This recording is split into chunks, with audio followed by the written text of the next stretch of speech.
So I'm going to bring in Thodoris and Werner, and we are talking eHealth and eGovernment security with Java. So this has me intrigued, to say the least. So guys, thanks for joining us. Thodoris, it looks like actually for both of you, it looks like it's a nice sunny morning. It is, definitely is. Which is not what it is here right now. I'm at about 3 a.m., so it's pretty dark outside, but we're still going strong. So it's good to have you guys with us. I'm going to bring up Werner's screen here, and then I am going to turn it over to you guys. Werner, I'll let you make sure you got the right screen shared there first. Very good. Can you see it? Yep. Looks great. Great. Cool. Thanks a lot for inviting us. All yours, guys. Yeah, sure. Thanks a lot for inviting us, and thanks a lot to everybody who is together with us here today in the live stream. We're going to talk about securing eHealth and eGovernment with Java, right? But first of all, let's meet. Werner, who are you? Yeah, I'm Werner Keil. I'm a Java contributor, Eclipse contributor, and I'm also currently representing the committers in the Eclipse Charter EE specification committee, after having done several other things, including the JCP executive committee for some time. Okay. Hello as well. My name is Thodoris Bais, or Thodoris Bais in English. I'm the founder and leader of the Utrecht Java user group. I also work as a Scrum Master at the ABN Amro bank, which is a bank in the Netherlands. And in my free time, I also help other people find their own motivation in career and life via my own company, Agile Leaders. Enough about us. Let's have a short look at the agenda for today. We're going to talk, I'm going to walk you through the definitions of eHealth and eGovernment. We're going to talk a bit about signatures, the DSS framework, and how this is standardized across Europe, and a short demo with links and Q&A in the end. So, what is eHealth actually? And given that we are talking about the World Health Organization, it is good to provide a definition from there as well. So, when we're talking about eHealth, we basically refer to the use of information and communications technologies in healthcare. Quite straightforward, right? What about eGovernment? eGovernment is, of course, the opening up and adaptation of the public sector through information and communication technologies. That's pretty cool, right? However, one could start wondering at this moment, why should we really use eHealth, for example? What are the benefits nowadays? So there are quite some benefits, to be honest. And first of all, one of the most important ones, is the time saving, right? Patients can nowadays schedule their own appointment with their healthcare provider online. There is no need to leave their home if they can arrange an online consultation, for example, via using a video link, right? Second of all, is also a cool one. We're getting some more insights into our own health. And what does that actually mean? It means that patients can nowadays share their data with a healthcare provider so that they do not have to repeatedly relate their entire medical history. And yeah, this basically allows the healthcare provider to work more effectively, determine the right treatment more quickly, and of course, to also avoid mistakes. Thus, patients can gain more control over their own health thanks to a greater understanding in their health situation. Two benefits so far, right? We're not done though. There is the most important one, of course. Lower administrative burden, which is one of the biggest problems, or has been one of the biggest problems or drawbacks of what we've been used to hearing or experiencing as health nowadays. So doctors, as of now, have less paperwork and can share information securely and easily with their colleagues. Okay, so that was about it, more or less, regarding the benefits of eHealth. However, I'm quite doubtful at the moment. How could we really transmit documents securely over some network, some internet network, right? There are definitely some requirements for secure transmission, as most of you might already be thinking. What are those requirements? First of all, we're talking about integrity, right? And by integrity, we mean that messages should not be able to be falsified unnoticed. Second requirement for secure transmission is identity, where a message should be clearly assigned to the sender. Third one is, of course, authenticity, where the identity of the sender should be verifiable. And of course, fourth and most important one is confidentiality, where messages should not be read by unauthorized persons. Okay, 4 main requirements for secure transmission so far. Let's touch a bit upon authenticity of both author, but also of data, right? We are definitely talking about assignment of data to the signer, where we need to have some basic protection against the denial by signatory, but also against, but also some protection of data against manipulation. What kind of manipulation? On the transmission path, but also through the receiver. And I'm pretty sure so far there are more questions because we're talking about security. So what are the risks here? And the solutions, of course. So one could definitely start wondering, okay, you're telling us we can transmit or send files over the network, but there are more questions coming up our way, like who is my counterpart, or who is reading, or has anyone changed something? Well, pretty much understandable, but there are solutions as well. The solutions are e-signature and encryption. And by that, we mean that, first of all, unauthorized parties cannot read an encrypted message. Second of all, electronically signed documents cannot be changed unnoticed. As we said, neither during transmission nor through the receiver. And third of all, that sender cannot deny text, for example, via a binding offer. So, aren't we already talking about electronic signatures? Isn't there already a need to have some basic signature while transmitting a document over the network? Yes, we are talking about electronic signatures. And what is the functionality of an electronic signature?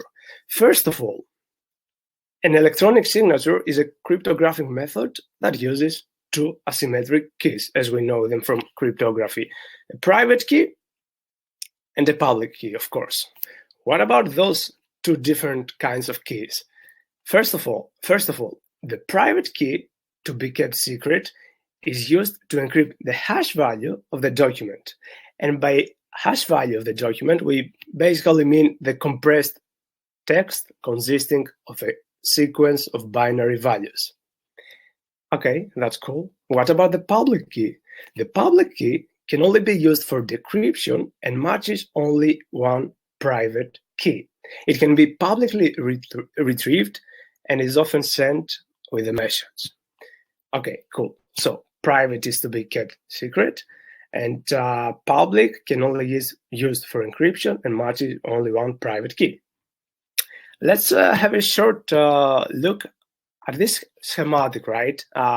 Which is basically walking us through a sample of a signature process. So what do we have here?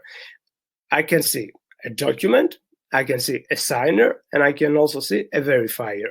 And a network, of course, which is the basic requirement, right? So from top left to right bottom, let me walk you through this. A signer has some basic document consisting of data, right?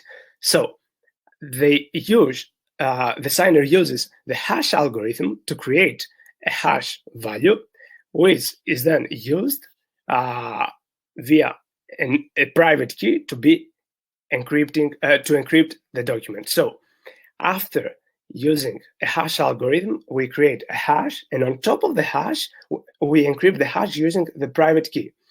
The result of this encryption is called a digitally signed document. Okay, cool. So we have the hash. We encrypt the hash using a private key, and that results in a digitally signed document. How are we able to transmit that securely over the network? So basically, as you can see, we send this over the network. And once this has arrived to the verifiers, and we basically need to do two things.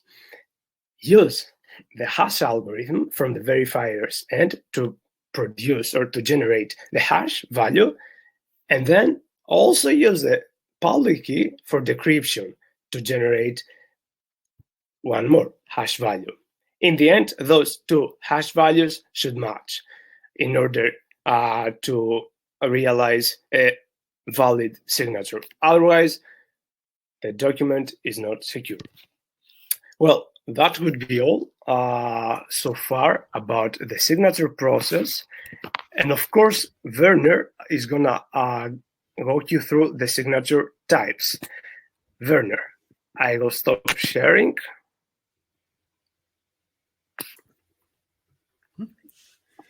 Okay, can you see my screen? Yes. Yes. So the signature types, there are 4 signature types. One is the simple electronic signature that you might know from signing things in your email, for example. Then there's the advanced electronic signature. And on top of that, there's the qualified electronic signature. And there's another layer of security, which is the qualified electronic signature with a provider accreditation. We will briefly see that in the DSS demo app, what that is, but it basically means that there's a trust center that guarantees that the certificate used to sign it is authentic and has not been altered with.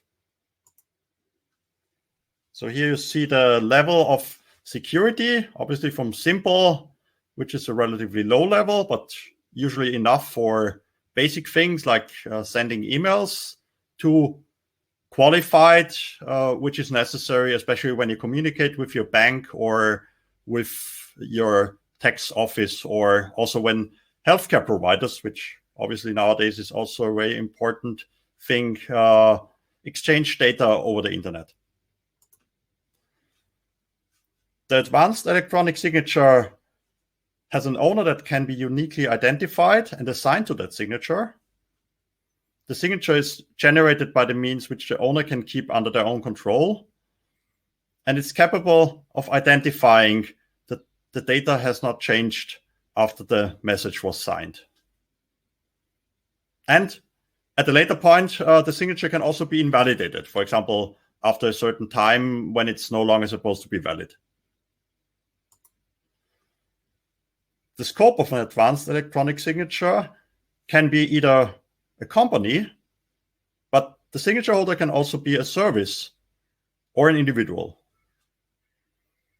Therefore, the advanced electronic signature can be used to sign documents for your own personal needs, for example, your tax declarations or other things with eGovernment, but it can also be a functional signature that's used for invoicing, for example,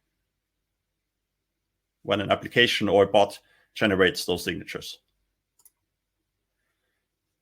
A qualified electronic signature has several additional attributes. It has a serial number, it has a reference, to the qualified certificate, the name of the owner, which is usually a natural person. Then a signature verification is necessary, a period, how long it is valid, the certification service that issued the certificate, and any possible usage restrictions. For example, the qualified electronic signature may only be valid in a certain country or a particular area. It's a little bit like what you may remember from DVDs that were only valid in particular countries. If you have a trust center, then you have the highest level, which is the qualified electronic signature with accreditation by trust center. In this case, the certificate providers also have to be compliant, and they have to be verified in their countries to be trusted. So in Germany, for example, the BaFin would be such a place where banking service providers and financial service providers have to register their certificates in order to take place in PSD2 compliant financial transactions. What are certificates? A certificate is basically an electronic document linking the public signature verification key to the name of a holder, which can either be a natural or a legal person. The most common form of public key certificate is the X509 standard. There are various signature formats. One is called CEDAS. It's based on XML documents. CEDAS with C, not X, which are all common binary documents of any kind. So that can also be pictures, for example, X-ray images, and similar documents, if we talk about eHealth again. PEDAS is based on PDF documents. And then there's a so-called ASIC, which is an associated signature container. There are various ways of packing the signature. Not every format allows all of them. We will briefly see that in the demo. One is called enveloped, where the information is usually readable as it would be, and the signature is enveloped inside that document. For example, in XML, it's in a special tag. Enveloping is the other way around, where the signed information is usually not readable, and the document is inside the signed information. Detached is having them separately, and internally detached is also a specific variation of that.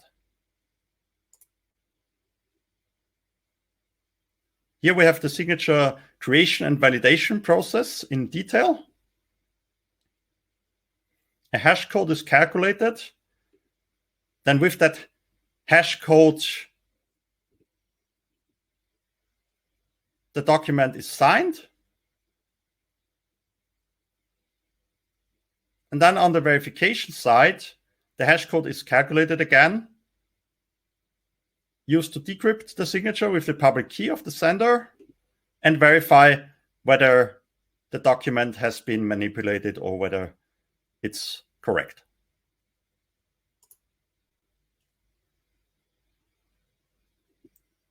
The eIDAS digital signature format is an EU initiative, although in some cases, especially PSD2 and other transactions, it can also be used elsewhere, but it's been pushed by the EU. So there are some example use cases. Of course, hospitals nowadays are very popular that, for example, one hospital shares some data. Either they do research, trying to find a new COVID-19 drug. Pharmacies also can exchange data and make sure that the prescriptions have not been falsified. And of course, companies can exchange data with public administrations. or individual citizens can also exchange data with public civil servants and public administrations. The DSS framework is also like the ADAS initiative sponsored and supported by the European Union. It's an open source software library. Everything can be found on GitHub to support electronic signature creation and validation. The DSS framework supports the creation and verification of interoperable and secure electronic signatures in line with legislation by the European Union. The three major features are the creation of a digital signature, extension of a digital signature, and validation of a digital signature. It supports all the major formats like XML, PDF, Word and other documents, plain text, or archives using the CEDAS format. All the various packaging structures that were mentioned already. And the different signatures being either XEDAS, CEDAS, PEDAS, and the variations of ASIC containers. There are different profiles associated to each form of the digital signature, and trust management with a chain of trust that also spreads across different countries. The revocation data, when a signature can be revoked at some point, the certificate chain, and validation based on a particular validation policy to validate both the signature and the signing certificate. Now let's look at the live demo.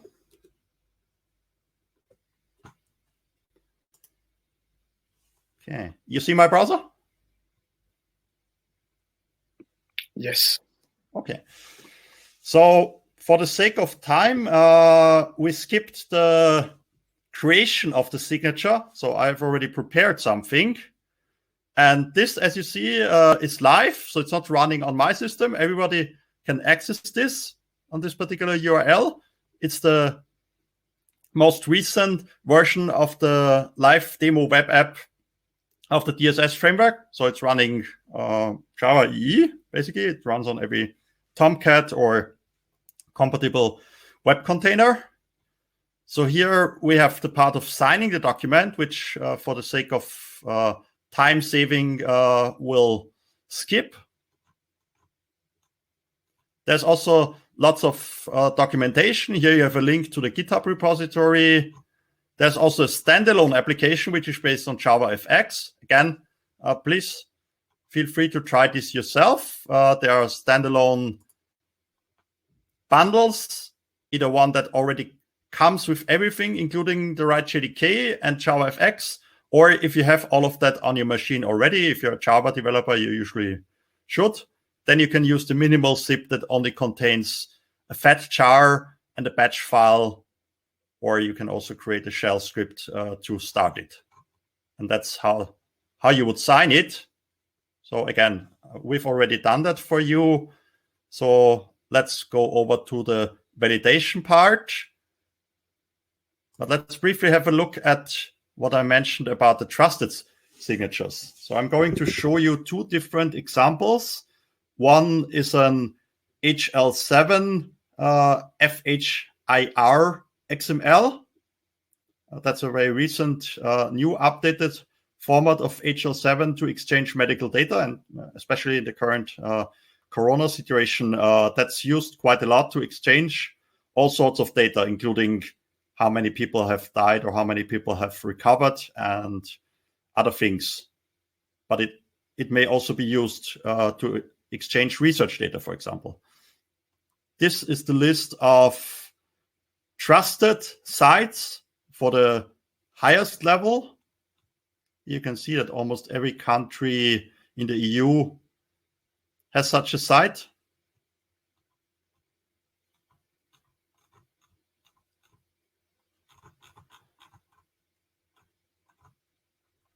Okay, and now let's look at the two mentioned signatures. So the first one is an observation. It's an enveloped XML data, so you can actually read the data here in the preview. As mentioned, it's HL7 following the new HL7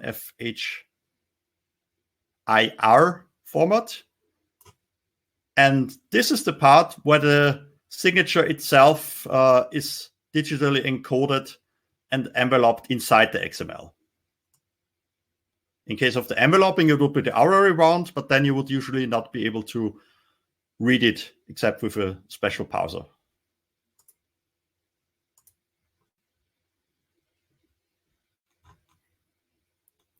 This one I have signed myself with the standalone app, so don't be scared that there's a lot of yellow and red here. That's for a reason. What's important is that the format in the basic building block is perfectly valid. Everything is green down here. So that's the important part. This means there's no certificate chain. So it's a dummy self-certificate that you can use yourself when you run this app. So that's why it's not trusted.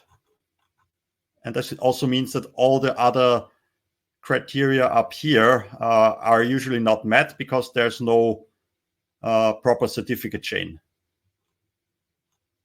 So if we now look at the other example, which comes from the DSS test bed, as you already see, QES here means it's a qualified electronic signature. Again, in PDES, I think this is actually enveloping and not enveloped, but it's still a PDF that you can read, and the signature is embedded using the PDES format inside the PDF in special hidden attributes. So you will also see the signature in your Adobe or another PDF reader. And here you see this has been created by somebody from the DSS framework or inside the EU, and it's a trusted EDS QAS certificate. And therefore, almost everything is green here and passes. I believe there's just one particular item this one has no revocation data. That's the only thing that this means, that there's no revocation data. It's a test certificate again, so it wouldn't make sense to revoke it. But in real life, you may also set a revocation data and claim that this expires at a certain point. For test purposes, it makes little sense. And everything else in this particular QAS example is green and has passed.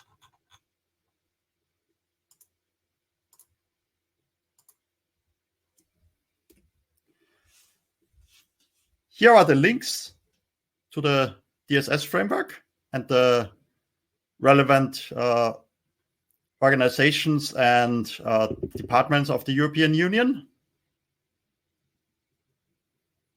The DSS framework on GitHub.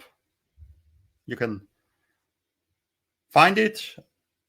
I also helped a little bit of improving it, especially when it comes to Java 9 jigsaw modularity. So if you are specialized in this area or you have some general Java knowledge, like upgrading it to Java 15 or 16, then feel free to fork it and provide pull requests. The guys are usually quite thankful for improvements. And again, since this is something that's used at least across the EU, and there are also American and other contributors to the DSS framework, you would then have a chance to contribute back to something that's really used in healthcare and e-government in real life. And you may actually end up saving the lives of people or making lives better. Better, right? Mm-hmm. Here are some additional frameworks underneath the hood. So a lot of Apache projects are used, especially Sanctuario for XML securities, PDF Box for PDES, and the Bouncy Castle framework. Okay, I'm not sure. I guess the Q&A would work via Slack, or is there a Q&A here? I guess there is a Q&A, but so far we are done. Thanks a lot for your attention. Feel free to follow both of us on Twitter, and do have some time for questions, Alicia. I think you're on mute, Alicia. That's what happens when you have two mutes and you use both of them. Exactly. So the question I'll throw at you right away is, obviously this talk is focused very much on the eHealth and the eGov side.